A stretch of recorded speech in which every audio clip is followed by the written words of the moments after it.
Today, we're creating a smooth waving text animation where your text gently moves in a looping wave.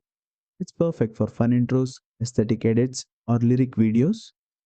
Let's get started. First, open your project in CapCut.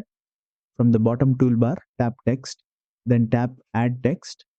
Type the words or title you want to animate. Next, go to the Font tab and choose a style that fits your project.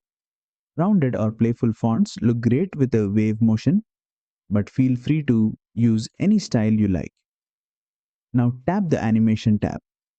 Switch to the Loop section and scroll until you find Wave, tap it, and your text will begin gently waving up and down in a continuous motion. Perfect for creating a fun, lively vibe. Below the preview, use the duration slider. Sliding right slows down the wave for a smooth, relaxing animation. Sliding left speeds it up for a more energetic, bouncy effect. Adjust it based on the flow you want in your final edit. And that's it. You've created a beautiful waving text animation in CapCut Mobile. If you enjoyed this tutorial, don't forget to like, share, and subscribe for more detailed CapCut Mobile tutorials.